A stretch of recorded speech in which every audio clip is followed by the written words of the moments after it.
আজ গিয়েছিলাম এক শিব মন্দিরে রং করতে। সেই জায়গাটার নাম হলো কাটনা, আমাদের সিউড়ি থেকে 40 কিলোমিটার দূরে। তাই সকাল সকাল বেরিয়ে পড়ি মায়ের দর্শন নিয়ে। বেরোনোর আগে গাড়িটা দেখি গাড়িটার হাওয়া নেই, হাওয়াটা করে বেরিয়ে পড়লাম চামুন্ডা কালীকে প্রণাম করে। পেট্রোল পাম্প দেখে তেলটা ভরেই বেরিয়ে পড়লাম রাজনগর রোড ধরে। রাজনগর রোড পাথরচাউড়ি রোডটা সকলেই চিনেন। পাথরচাউড়ি এমন একটা জিনিস নাম করা বাবা পীর সাহেব, আশা করি সকলেই শুনেছেন দাতা বাবার এই পাথরচাউড়ি মেলাটার নামটা। তাই এই স্টার্ট হতে চলেছে, এই লাইটে গেট টেট বসেছে আর ওইদিকে তোমার এই দোকানগুলো বসতে লেগেছে। আপনার অবশ্যই সবাই আসবেন। আর আমরা বেরিয়ে পড়ে রাজনগর এসব পেরিয়ে আমরা চলে গেলাম রোড ধরে পৌঁছে গেলাম জাহানাবাদের জঙ্গল। জাহানাবাদের জঙ্গল পেরিয়ে পাবো আবার লতাবনী জঙ্গল। লতাবনী জঙ্গলটা পেরিয়ে তারপরেই পাবো আমরা কাটনা। ঠিক 40 কিলোমিটার সফর করার পর আমরা সেই শিব মন্দিরে পৌঁছে গেছি। মন্দিরে পৌঁছে চারিপাশ মন্দিরটা দেখলাম আর বজরংবলীকে দেখতে পেলাম। বজরংবলী দর্শনটা নিয়ে শিব মন্দিরটা গোটারের পাকটা মেরে দেখলাম এখনো বহুত কাজ রাজমিস্ত্রি বাকি আছে। তাই আমাদেরকে মালিক বলেছে যে ভিতর কালার হবে। তাই আমরা ফটাফট তুলিটা বেঁধে লেগে পড়লাম। প্লাস্টার করতে চারিপাশ ঘুরিয়ে তারপরে প্রাইমারটা মেরে মন্দিরে আমাদের এই জায়গাটাতে টাইমটা লেগে গেল। এই ভিতরে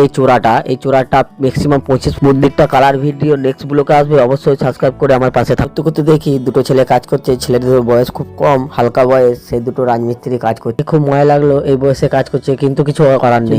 মেরে আসার পর সামনে এলাম, তখন দেখছি আমাদের হেডমিস্ত্রিও সামনের দিকে মাছা বেঁধে মারতে লেগেছে। বা দেখে খুব ভালো লাগলো। এদিকে দাদাটা খুব মারতে লেগেছে। টালি মিস্ত্রিরাও কাজ করছে, রাজমিস্ত্রিরা কাজ করছে, আমরাও কাজ করছি। কাজে খুব খেচাবেচি হচ্ছে, আমাদেরকে তো ভালো আছে না, কিন্তু কিছু করার নেই। মন্দিরটা তাড়াতাড়ি ভেতরটা কমপ্লিট চাই। কাজে এতটাই মন যে কখন খাবার টাইম হয়ে গেছে আমরা বুঝতেই পারি না। তাই আমাদেরকে ডাকলো, আমরা ফটাফট হাত পাটা ধুয়ে খাবারটা খেয়ে চলে এলাম আর একটু রেস্ট নিয়ে আবার লেগে পড়লাম। করতে করতে 5টা বেজে গেল। আমরা বললাম চান করবো, কাকিমারা বলছে ওইদিকে নদীটা আছে, নদীতে চলে যাও। তাই আমরা 3জন মিলে নদীতে চলে গেলাম। নদীতে দেখে খুব ভালো লাগলো, কিন্তু একটা ঘাট ভালো পেলাম না। তাই ওখানে কোনো রকম চানটা করে 3জন মিলে আবার বেরিয়ে পড়লাম। তাই মহাদেবের দর্শনটা নিয়ে আমরা ঘর দিকে রওনা দিলাম। আবার দেখা হবে নেক্সট ব্লকে। ততক্ষণ নিয়ে জয় হিন্দ, বন্দে মাতরম, হর হর মহাদেব।